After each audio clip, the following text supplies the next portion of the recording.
नहमदुहु व नुसल्ली अला रसूलिहिल करीम अम्मा बाद గౌరవనీయులైన ముఖ్య అతిథులకు ఉపాధ్యాయులకు పెద్దలకు పిల్లలకు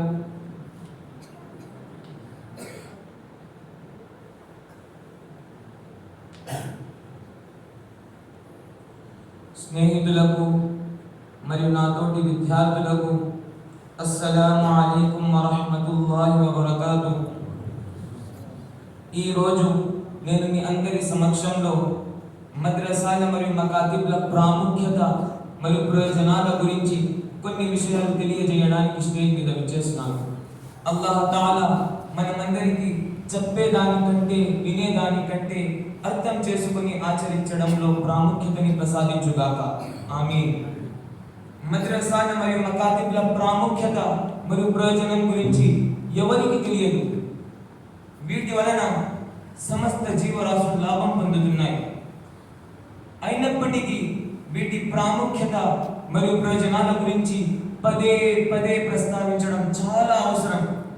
ఎందుకంటే వీటి గురించి తెలుసుకున్న వారు ఇంకా ఎక్కువగా తెలుసుకుంటారు.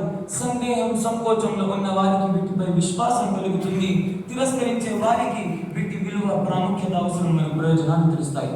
ఒక చిన్న ఉదాహరణ, చీకటి రాత్రిలో చంద్రుడి మరియు నక్షత్రాల ప్రాముఖ్యత మరియు ఉపయోగం గురించి ఎవరికి తెలియదు? వీటి వలన సమస్త జీవరాశులు లాభం పొందుతున్నాయి. ఇది ఒక నగ్న సత్యం. బుద్ధి, జ్ఞానం మరియు విచక్షణ శక్తి కలిగిన వాళ్ళు ఎవరు ఈ సత్యాన్ని తిరస్కరించరు, మనస్ఫూర్తిగా నమ్ముతారు.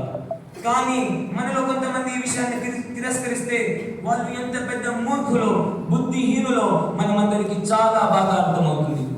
వారి తిరస్కరణ వలన చంద్రుడు మరియు నక్షత్రాల కాంతిలో గాని, ప్రాముఖ్యతలో గాని, ప్రయోజనంలో గాని ఎటువంటి మసకారాలు. అలాగే మద్రసాలు మరియు మకాతిబ్ల స్థాపన వలన సమస్త మానవాళికి ఎంతో ప్రయోజనం ఉంది. ఇది కూడా ఒక సత్యం. దీనిలో ఎటువంటి సందేహం లేదు. అజ్ఞానం, అంధకారం, అవిశ్వాసం మరియు బహుదైవారాధనల అంధకారంలో మద్రసాలు చంద్రుడిలా, మకాతిబ్లు నక్షత్రాలుగా ఉన్నాయి అనడంలో ఎటువంటి అతిశయోక్తి లేదు. చంద్రుడు మరియు నక్షత్రాలు లేనప్పుడు మొత్తం ప్రపంచం ఎలా చీకటిలో మునిగిపోతుందో, అలాగే మద్రసాలు మరియు మకాతిబ్లు లేకపోతే మొత్తం ముస్లిం సమాజం అజ్ఞానంలో, అంధకారంలో, అవిశ్వాసంలో మరియు బహుదైవారాధనల అంధకారంలో మునిగిపోతుంది. నా దావాకి సజీవ రుజువు. ఎక్కడ మద్రసాలు మరియు మకాతిబ్లు లేవో అక్కడి ముస్లింలు పుట్టుకతో ముస్లిం అయి ఉండి ఇస్లాం మతానికి విరుద్ధంగా జీవిస్తున్నారు. ఇస్లాం మతానికి సంబంధించిన ప్రాథమిక నమ్మకాలు అంటే కలిమా, నమాజ్, రోజా, జకాత్, హజ్ గురించి తెలియకుండా అంధకారంలో జీవిస్తున్నారు. పెద్ద పెద్ద కాలేజీలలో మరి యూనివర్సిటీలలో చదివి పెద్ద పెద్ద డిగ్రీలు తీసుకొని మరణానంతరం వచ్చి అపరిమిత జీవిత విషయంలో మోసంలో పడిపోయారు. కొందరు వేరే మత గీతాన్ని పాడుతున్నారు. కొందరు వేరే మత గీతాన్ని పాడుతున్నారు. కొందరు కమ్యూనిజంలో మానవాళికి సంక్షేమం ఉంది అనే నినాదాన్ని వినిపిస్తున్నారు. కొందరు ఇస్లామిక్ రూల్స్ అండ్ రెగ్యులేషన్స్ పట్ల అభ్యంతరం వ్యక్తం చేస్తున్నారు. ఇంకా మరికొందరు ఇస్లాం మతానికి విరుద్ధమైన సంస్థలలో చేరి ఇస్లాంకు మరియు ముస్లింలకు చెడు పేరు తెస్తున్నారు. ఎక్కడ మద్రసాలు మరియు మకాతిబ్లు లేవో అక్కడ శాపగ్రస్తుడైన శైతాన్ అల్లాహ్ సుబ్హానహు వ తఆలా ఇష్టానికి విరుద్ధంగా ప్రవక్త హజరత్ ముహమ్మద్ సల్లల్లాహు అలైహి వసల్లం వారి సున్నతులకు వ్యతిరేకంగా నడిపిస్తున్నాడు. ఒకవేళ మీరు ఇలాంటి జీవితాన్ని గడిపి అల్లాహ్ దగ్గరికి వెళితే అల్లాహ్ తనకి మీరు సమానం చేస్తారు. ఇది ఆలోచించాల్సిన విషయం. వీళ్ళ గురించి ఎంత ఏడ్చినా తక్కువే, ఎంత బాధపడినా తక్కువే, ఎంత ఆవేదన చెందినా తక్కువే. ఇలాంటి పరిస్థితులలో మద్రసాలు మరియు మకాతిబ్లు తమ పాత్ర నిర్వహించడం లేదు, ఉలమాలు కూడా తమ కర్తవ్యం నిర్వహించడం లేదు అని ఆరోపిస్తున్నారు. గుర్తించుకోండి, నా ఈ మాటను గుర్తించుకోండి. అజ్ఞానం, అంధకారం మరియు తప్పుదో పట్టించే ఈ పరిస్థితులను అధిగమించడానికి రెండవ లేక మూడవ మార్గం లేనే లేదు. ఒకే ఒక్క మార్గం ఉంది. అది ఎక్కువ చోట్ల మద్రసాలు మరియు మకాతిబ్లు స్థాపించుట. మకాతిబ్లలో చిన్న చిన్న పిల్లలకి కలిమా నేర్పిస్తారు, ముస్లిం దువాలు నేర్పిస్తారు, పవిత్ర ఖురాన్ బోధిస్తారు, ఇస్లామిక్ అభ్యాసాల గురించి చెప్పబడుతుంది. వీటి వల్ల అల్లాహ్ తాలా మీద విశ్వాసం వస్తుంది. సున్నత్ రసూల్ సల్లల్లాహు అలైహి వసల్లం వారి విలువ తెలుస్తుంది. అల్లాహ్ తాలా ప్రవక్త హజరత్ ముహమ్మద్ సల్లల్లాహు అలైహి వసల్లం వారి గొప్పతనం హృదయాల్లో వస్తుంది. అంటే నిజమైన ముస్లిం అవుతారు. ఇవి మకాతిబ్ల ప్రాముఖ్యత మరియు ప్రయోజనాలు. మద్రసాల ప్రాముఖ్యత మరియు ప్రయోజనాల గురించి చెప్పే ముందు పూర్వం జరిగిన ఒక సన్నివేశం గురించి మనం తెలుసుకోవడం చాలా అవసరం. అది ఏమిటంటే, ఎప్పుడైతే యూదులు మరియు క్రైస్తవులు మతం యొక్క జ్ఞానాన్ని నిర్లక్ష్యం చేశారో మరియు వాటిని రక్షించడం మానేశారో, అప్పుడు వారిపై దింపబడిన అల్లాహ్ తాలా యొక్క 2 పవిత్ర గ్రంథాలు తౌరాత్ మరియు ఇంజిల్ మార్చబడ్డాయి. సంపదను ఆరాధించే వాళ్ళు, గౌరవాన్ని కోరుకునే వాళ్ళు, శైతాన్ మరియు నఫ్స్ పూజారులు తౌరాత్ మరియు ఇంజిల్లోని అల్లాహ్ తాలా యొక్క నియమ నిబంధనలను వారికి తోచినట్లుగా వారికి అనుగుణంగా మార్చేశారు.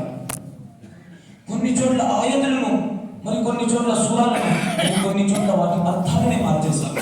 కానీ చివరి పవిత్ర గ్రంథమైన ఖురాన్ కరీంని రక్షించే బాధ్యతను అల్లాహ్ తాలా తీసుకున్నాడు. అల్లాహ్ తాలా ప్రతి యుగంలో ప్రతి సమయంలో అవసరాన్ని బట్టి గొప్ప గొప్ప ఉలమాయ రబ్బానీలను పుట్టించాడు. వీళ్ళు ఖురాన్ హదీస్లను ప్రాపంచికమైన వారి నుండి, నఫ్స్ మరియు శైతాన్ పూజాల నుండి కాపాడుకుంటూ వచ్చారు. ఈ ఉలమాయ రబ్బానీలు ఒక చారిత్రక వాస్తవం ఏమిటంటే, ఇస్లామిక్ అధ్యాయాలను దోచేవారు ప్రతి యుగంలో ప్రతి సమయంలో అవసరాన్ని బట్టి పుట్టారు. వీళ్ళ కోరిక ఏమిటంటే, ఎలాగైనా ఖురాన్ మరియు హదీస్ల అసలు రూపాన్ని మార్చివేయాలి. వీళ్ళలో కొందరు పవిత్ర ఖురాన్ అనువాదాన్ని మరియు తఫ్సీర్ని వారికి తోచినట్లుగా వారికి అనుగుణంగా మార్చేశారు. సున్నత్ రసూల్ సల్లల్లాహు అలైహి వసల్లం వారి హదీస్లను వారికి ఇష్టం వచ్చినట్లుగా చెబుతున్నారు. ఇంకా మరి కొందరు అల్లాహ్ తాలా యొక్క దీనిలో అనవసరమైన వివరణలు మరియు వక్రీకరణలు చేసి గడిబిడి చేస్తున్నారు. దీని ఫలితం కొత్త కొత్త ఫిత్నాలు తలెత్తుతున్నాయి. కానీ అల్లాహ్ తాలా ప్రతిసారి పెద్ద పెద్ద ఉలమాయ రబ్బానీలను పుట్టిస్తూ ఖురాన్ను, హదీస్లను, మతపరమైన విద్యను కాపాడుకుంటూ ఇస్లాం మరియు ముస్లింల శత్రువుల కుట్ర గురించి అప్రమత్తం చేస్తూ ముస్లింలను జాగ్రత్త పరుస్తూ వచ్చారు. ఈ ఉలమాయ రబ్బానీలు ఎక్కడి నుంచి వచ్చారు? ఇలాంటి మద్రసాల నుండే వచ్చారు. ఇలాంటి మద్రసాల నుండే ఉలమాలు, హుఫాజులు, వాయిజీలు, ముఫ్తీలు, ఔలియాలు, అస్ఫియాలు, అత్కియాలు, దీన్ని ఇస్లాం ప్రచారం చేసే దాయిలు పుట్టారు. వీళ్ళు తమ కర్తవ్యం నిర్వహించడానికి ప్రపంచమంతా వ్యాపించారు. నలువైపులా తిరిగారు. ఉమ్మత్తుకు కలిగే ఒక్కొక్క గాయాన్ని లేపనం వేశారు. ఒక్కొక్క సమస్యకు పరిష్కారం కనుగొన్నారు. అడుగడుగున ఉమ్మత్ను కాపాడుకుంటూ వచ్చారు. ఈ మదారిస్ల గురించి చెప్పాలంటే చాలా ఉంది. నాలాంటి విద్యార్థికి ఇది సాధ్యం కాదు. చివరికి మనం అందరం అర్థం చేసుకోవాల్సిన విషయం ఏమిటంటే, మద్రసాలు మరియు మకాతిబ్లు లేకపోతే అల్లాహ్ తాలా యొక్క ఆరాధనలో ప్రవక్త హజరత్ ముహమ్మద్ సల్లల్లాహు అలైహి వసల్లం వారి సున్నతుల ఆచరణలో అలసట వస్తుంది. వీటి వలన మద్రసాలు మరియు మకాతిబ్ల బోధనను మనం కాపాడుకోవాలి. ఎందుకంటే ఈ మద్రసాలు మరియు మకాతిబ్ల బోధనను కాపాడడానికి మన స్థాయికి మించి కృషి చేయాలి. ఉర్దూ భాషలో ఒక షేర్ చెప్తాను. నా సమझोगे तो मिट जाओगे, ना समझोगे तो मिट जाओगे ए हिंदी मुसलमानों, तुम्हारे दास्तानों तक भी ना होगी दास्तानों में. ఇంతటితో నా ప్రసంగాన్ని ముగిస్తున్నాను. వాఖిరు దావానా అల్హమ్దులిల్లాహి రబ్బిల్ ఆలమీన్. అస్సలాము అలైకుం.